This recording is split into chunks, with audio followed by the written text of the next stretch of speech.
कई दशकों तक भारत की सड़कों पर सिर्फ एक गाड़ी का राज था। यह सिर्फ स्टील, रबर और ग्लास से बनी एक मशीन नहीं थी। यह ताकत का प्रतीक था, एक भरोसेमंद फैमिली कैंपेनियन, एक रुतबा था और एक ऐसे राष्ट्र का चिन्ह था जो अपने पैरों पर खड़ा हो रहा था। यह कहानी है हिंदुस्तान एम्बेसडर की, जिसे किंग ऑफ इंडियन रोड्स के नाम से जाना जाता था।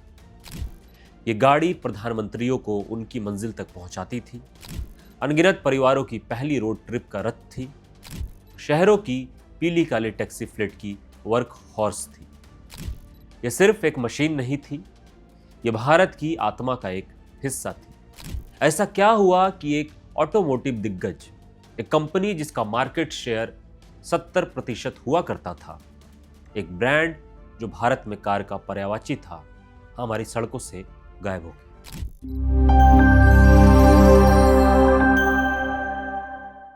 यह सिर्फ एक असफल कार कंपनी की कहानी नहीं है, यह एक राष्ट्र की कहानी है जो संरक्षणवाद से मुक्त बाजार की तरफ बढ़ रहा है।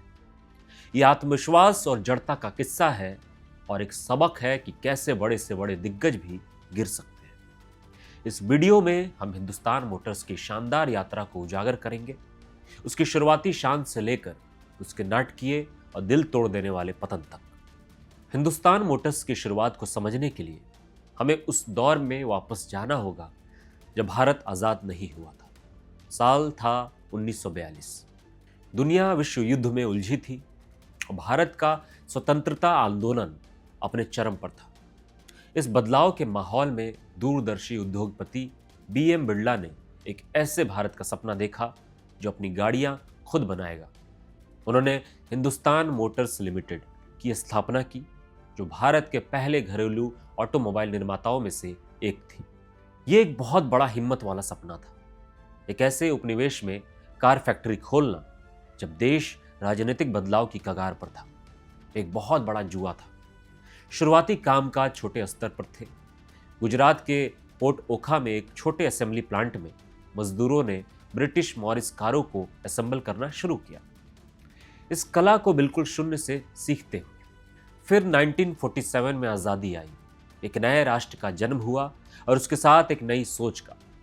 1948 में हिंदुस्तान मोटर्स ने एक ऐसा कदम उठाया जो उसके इतिहास में एक मील का पत्थर बन गया, जब उसने अपने पूरे संचालन को पश्चिम बंगाल के उत्तरपाड़ा में एक बड़ी नई सुविधा में स्थानांतरित कर दिया।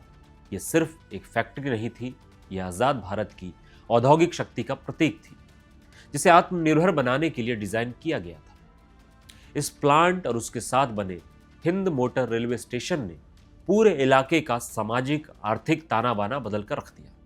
इस नए औद्योगिक केंद्र से नए भारत के पहले पहिए घूमने लगे। शुरुआती मॉडल्स जैसे हिंदुस्तान 14, जो मॉरिस ऑक्सफोर्ड एमओ पर आधारित था, ने एक पैटर्न सेट किया। ब्रिटिश डिजाइन का लाइसेंस लो, उनसे सीखो और भारत के लिए बनाओ। हिंदुस्तान मोटर्स सिर्फ गाड़ी असेंबल नहीं कर रहा था, वो एक राष्ट्रीय उद्योग बना रहा था। लेकिन वो गाड़ी जो इस कंपनी को और कई मायनों में इस राष्ट्र को परिभाषित करने वाली थी, वो अभी आनी बाकी थी। 1957 में हिंदुस्तान मोटर्स ने ब्रिटिश मॉरिस ऑक्सफोर्ड सीरीज 3 पर आधारित एक गाड़ी पर काम शुरू किया, जिसे हिंदुस्तान एम्बेसडर नाम दिया गया। इसका पूरा उत्पादन 1958 में शुरू हुआ और ये सिर्फ एक नई कार नहीं थी, ये एक लीजेंड का जन्म था। भले ही इसका सुंदर घुमावदार डिजाइन ब्रिटेन से आया था, इसकी आत्मा पूरी तरह से भारतीय थी। इसे मजबूती से इंजीनियर्ड किया गया था, एक ठोस चेसिस के साथ, जो 1950 के दशक की भारत की खराब और अक्सर टूटी फूटी सड़कों को जीतने के लिए डिजाइन की गई थी। एम्बेसडर जल्द ही एक आधुनिक होते भारत का शुभंकर बन गई, एक विश्वसनीयता का प्रतीक और आश्चर्यजनक रूप से वर्ग भेद को कम करने वाली गाड़ी। अभिजात वर्ग के लिए सायरन के साथ सफेद एम्बेसडर का काफिला सरकारी ताकत का प्रतीक बन गया। टैक्सी ड्राइवरों के लिए ये एक उत्तम वर्क हॉर्स थी, विशाल, बेहद टिकाऊ और एक ऐसे इंजन के साथ जिसे कोई भी सड़क किनारे का मैकेनिक ठीक कर सकता था। इसका विशाल इंटीरियर बड़े भारतीय परिवारों और उनके सारे सामान के लिए उत्तम था। यह दौर था लाइसेंस राज का, एक ऐसी संरक्षणवादी नीतियों की प्रणाली जिसने हिंदुस्तान मोटर्स के लिए एक अभेद किला बना दिया। प्रतिस्पर्धा ना के बराबर थी। कई दशकों तक अगर आपको एक बड़ी फैमिली कार चाहिए थी तो आपके पास चॉइस एम्बेसडर की थी या फिर कुछ नहीं। इस संरक्षणवाद ने हिंदुस्तान मोटर्स को जबरदस्त बाजार पर प्रभुत्व किया और अपने चरम पर उसने भारतीय कार बाजार का लगभग 70% हिस्सा हासिल कर लिया। इसके बाद एक अद्भुत प्रोडक्शन रन का सिलसिला शुरू हुआ। एम्बेसडर का उत्पादन 1958 से 2014 तक चला। एक हैरान कर देने वाला 56 साल का सफर। यह एक सिंगल मॉडल का सबसे लंबा प्रोडक्शन रन है जिसमें उसका मुख्य डिजाइन मूल रूप से नहीं बदला। दशकों के दौरान इसमें मैकेनिकल अपग्रेड्स हुए, नए इंजन, डिस्क ब्रेक और पावर स्टीयरिंग, लेकिन वो प्रतिष्ठित जानी पहचानी आकृति एक तेजी से बदलते देश में एक परिचित चेहरा बन गई। एक महत्वपूर्ण अपग्रेड एम्बेसडर 1800 ISZ के साथ आया, जिसमें 1.8 लीटर इसूजू इंजन और एक 5 स्पीड मैनुअल गियर बॉक्स था, जिसने इसे उस दौर की सबसे तेज भारतीय गाड़ियों में से एक बना दिया। यह इंजन हिंदुस्तान के पीतमपुर प्लांट में बनाए गए थे, जो 1980 के दशक के अंत में इसूजू के साथ एक तकनीकी सहयोग से शुरू हुआ था। लेकिन ये सब सिर्फ मामूली अपडेट थे, जैसे एक पुराने शरीर में नया दिल डालना। दुनिया अब बदलने वाली थी और भारतीय सड़कों का राजा इस बदलाव से बेखबर था। 1980 का दशक अपने साथ बदलाव की पहली हवाएं लेकर आया। भारत सरकार ने एक नियंत्रित आर्थिक उदारीकरण के हिस्से के रूप में जापान की सुजुकी मोटर कॉरपोरेशन के साथ एक ऐतिहासिक संयुक्त उद्यम शुरू किया। इससे मारुति उद्योग लिमिटेड बना और दिसंबर 1983 में एक ऐसी कार लॉन्च हुई जो खेल के नियमों को हमेशा के लिए बदल देगी, द मारुति 800। मारुति 800 सिर्फ एक नई कार नहीं थी, ये एक नई सोच थी। ये पुराने और नए भारत के बीच का एक सटीक रूपक था। एक तरफ थी एम्बेसडर, बड़ी, भारी और टैंक जैसी मजबूत, विशाल, लेकिन बोझिल और ज्यादा पेट्रोल पीने वाली। ये परंपरा और मजबूत का प्रतीक थी। दूसरी तरफ थी मारुति 800, छोटी, हल्की और तेज। ये फ्यूल एफिशिएंट और इसकी जापानी इंजीनियरिंग ने एक नए स्तर की विश्वसनीयता दी, ऐसी जो पहली बार में ही स्टार्ट हो जाती थी। ये आधुनिकता, आशा और एक नए वैश्वीकृत भारत का प्रतीक थी। पहली बार हिंदुस्तान मोटर्स को एक असली प्रतियोगी मिला और मारुति 800 ने भारतीय जनता की कल्पना पर कब्जा कर लिया। ये नए महत्वाकांक्षी मध्यम वर्ग का नया स्टेटस सिंबल बन गया। लेकिन बदलाव की असली आंधी 1991 में आई, भारत की अर्थव्यवस्था को खोल दिया। उस लाइसेंस राज को तोड़ते हुए जिसने हिंदुस्तान मोटर्स जैसी कंपनियों को संरक्षित किया था। दरवाजे खुल गए। वैश्विक ऑटोमोटिव दिग्गजों ने भारत में प्रवेश किया, अपने साथ नई तकनीक, समकालीन डिजाइन और आक्रामक मार्केटिंग लेकर। अचानक भारतीय उपभोक्ता के पास विकल्पों की भरमार थी। बाजार पूरी तरह से बदल गया। वो गुण जो एम्बेसडर को राजा बनाते थे, उसकी मजबूती और आकार अब देनदारियों के रूप में देखे जाने लगे।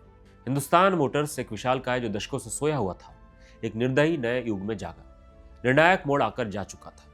नए प्रतिस्पर्धियों के सामने हिंदुस्तान मोटर्स की प्रतिक्रिया बहुत धीमी और अप्रभावी थी। कंपनी के आधुनिकीकरण के प्रयास अधूरे और आधे अधूरे लगे।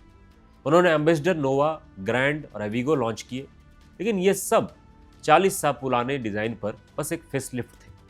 कंपनी का एक आध गंभीर प्रयास, आधुनिक कार द हिंदुस्तान कंटेसा, भी वही कहानी बताता है। इसे 1980 के दशक की शुरुआत में लॉन्च किया गया और ये 1970 के दशक की वॉक्सहॉल विक्टर पर आधारित थी। ये एक आकर्षक, दमदार दिखने वाली गाड़ी थी। इसमें इसूजू इंजन थे जो अच्छा प्रदर्शन देते थे, लेकिन ये भी जल्दी ही नई पीढ़ी की विदेशी कारों के सामने फीकी पड़ गई, जो बेहतर तकनीक की पेशकश करती थी। असली समस्या गहरी संस्थागत जड़ता थी।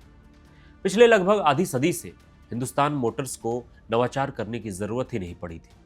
उसकी पूरी कॉरपोरेट कल्चर एक संरक्षित बाजार में एक ही उत्पाद बनाने के इर्द गिर्द बनी थी। जब नियम बदले तो कंपनी आसानी से ढल नहीं पाई। एक जमाने का शक्तिशाली उत्तरपाड़ा प्लांट अब एक बोझ बन गया था। उसकी प्रक्रिया पुरानी और एक उत्पादक कम हो चुकी थी। कंपनी को बढ़ते वित्त संकट और श्रमिक समस्याओं का सामना करना पड़ा। बिक्री के आंकड़े एक उदास कहानी बताते हैं। बाजार पर राज करने से एम्बेसडर की हिस्सेदारी बुरी तरह गिरी। 2000 के दशक तक इसके मुख्य खरीदार सरकार और टैक्सी फ्लीट थे, खासकर कोलकाता में। लेकिन वो वफादारी भी धीरे धीरे कम हो रही थी। एक आम परिवार के लिए एम्बेसडर अब एक सपना नहीं बल्कि एक पुरानी याद बन चुकी थी। इस मुश्किल दौर में कंपनी के नेतृत्व में भी बदलाव दिखा गया जब मैनेजिंग डायरेक्टर मनोज झा ने 2012 की शुरुआत में अपने पद से इस्तीफा दे दिया, जो संगठन पर लगातार बने रहने का दबाव दिखाता है। राजा अब बूढ़ा, थका हुआ और पीछे छूट चुका था। आखिरकार वो दिन 24 मई 2014 को आया। हिंदुस्तान मोटर्स ने कम उत्पादकता, धन की कमी और गिरती मांग का हवाला देते हुए एम्बेसडर का उत्पादन बंद करने की घोषणा की। अपने आखिरी पूरे साल में कंपनी ने सिर्फ 2200 यूनिट्स बेचे थे। यह खबर सिर्फ एक कार के बारे में नहीं थी, कि भारतीय इतिहास के एक अध्याय का अंत का प्रतीक था।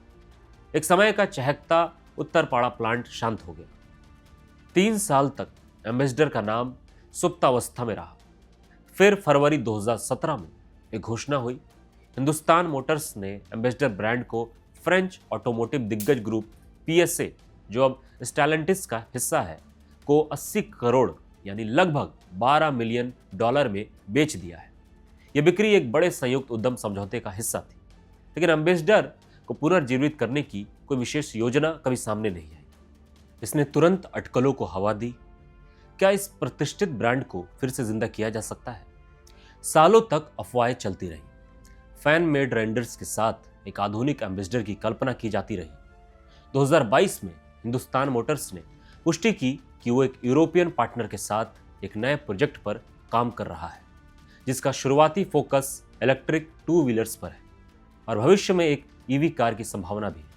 लेकिन इन आकर्षक संकेतों के बावजूद कोई आधिकारिक लॉन्च डेट नहीं दी गई और ये प्रोजेक्ट अभी भी रहस्य में लिपटा हुआ है। क्या ये ब्रांड कभी सच में पुनर्जीवित होगा? ये सवाल अभी भी अनुत्तरित है। राजा भले ही चला गया हो, लेकिन उसकी वापसी की उम्मीद अभी तक टूटी नहीं है। हिंदुस्तान मोटर्स के पतन की कहानी एक आईना है जो भारत के ऑटो उद्योग के भूकंपीय परिवर्तन को दिखाती है। जिस बाजार पर वो कभी राज करती थी, वो अब पहचान में नहीं आता। आज की असली कहानी SUV का अदम्य उदय है। फाइनेंशियल ईयर 2023-24 में यूटिलिटी व्हीकल्स ने पहली बार कुल पैसेंजर व्हीकल बिक्री का 50% पार किया। इस प्रवृत्ति ने महिंद्रा एंड महिंद्रा और टाटा मोटर्स जैसे घरेलू खिलाड़ियों को नई ऊंचाइयों पर पहुंचा दिया है। 2024 ने एक ऐतिहासिक बदलाव देखा जब टाटा पंच भारत की सबसे ज्यादा बिकने वाली कार बनी, जिसने लगभग 4 दशकों की उस परंपरा को समाप्त कर दिया जहां एक मारुति मॉडल शीर्ष स्थान पर रहता था। यह जीत पंच के विविध पावर ट्रेन विकल्पों, पेट्रोल, CNG और EV एक कॉम्पैक्ट SUV के रूप में उसकी अपील के कारण थी। वहीं दूसरी तरफ हैचबैक और सिडान का बाजार हिस्सा एम्बेसडर का अपना बॉडी स्टाइल लगातार गिरता रहा, जहां सिडान का मार्केट शेयर फाइनेंशियल ईयर 2023-24 में 10% से भी कम हो गया। इस अति प्रतिस्पर्धी परिदृश्य में जहां हर कुछ महीनों में नए मॉडल लॉन्च होते हैं, एक ही कार का 56 साल तक बिना बड़े बदलाव के टिकना एक अलग ही दुनिया की कहानी लगता है। हिंदुस्तान मोटर्स का गिरना सिर्फ एक कॉरपोरेट फेल्योर नहीं थी, ये एक ऐसी इंडस्ट्रियल रिवोल्यूशन का अनिवार्य परिणाम था जो चपलता और नवाचार को सबसे ज्यादा महत्व देता है, गुण जो उस पुराने दिग्गज में नहीं थे। हिंदुस्तान मोटर्स की यात्रा सिर्फ एक बिजनेस केस स्टडी नहीं है, ये एक बहुपीढ़ी की कहानी है जो भारत के दिल में बसी हुई है। एक कार से एक आइकन बनने तक और फिर एक भूत बनने तक, इसका उत्थान और पतन भारत की अपनी कहानी है। एक संरक्षित अतीत से एक वैश्वीकृत प्रतिस्पर्धी भविष्य की ओर बढ़ने की कहानी। एम्बेसडर सिर्फ एक कार नहीं थी जिसे लोग खरीदते थे, ये एक ऐसी गाड़ी थी जिसे लोग जीते थे। ये अनगिनत पारिवारिक तस्वीरों की पृष्ठभूमि थी और देश के इतिहास की एक शांत गवाह थी। आज भी एक अच्छी तरह से रखी हुई MB को देखकर एक मजबूत पुरानी यादों की लहर उठती है, एक शायद बेहतर सरल समय की याद। लेकिन एम्बेसडर से जुड़ी आपकी क्या यादें हैं? क्या ये आपके परिवार की पहली गाड़ी थी? क्या आपने इसमें ड्राइविंग सीखी थी, या ये वो भरोसेमंद टैक्सी थी जो आपको घर लाई? अपनी कहानियां कमेंट्स में शेयर करें। अगर आपको ये सफ़र पसंद आया तो प्लीज़ लाइक करें, सब्सक्राइब करें और बेल आइकन दबाएं ताकि आप हमारी अगली वीडियो मिस ना करें। अंत में हिंदुस्तान मोटर्स आत्मसंतोष के खतरों के बारे में एक शक्तिशाली चेतावनी कथा के रूप में खड़ी है। ये एक उद्योग की अग्रणी थी जिसने एक देश को पहियों पर चलना सिखाया और एक ऐसा आइकन बनाया जो हमेशा जिंदा रहेगा। ये एक ऐसा राजा था जिसने अपने तौर तरीके बदलने से इनकार कर दिया और इसलिए उसी दुनिया ने उसे गद्दी से उतार दिया जिसे बनाने में उसने खुद मदद की थी।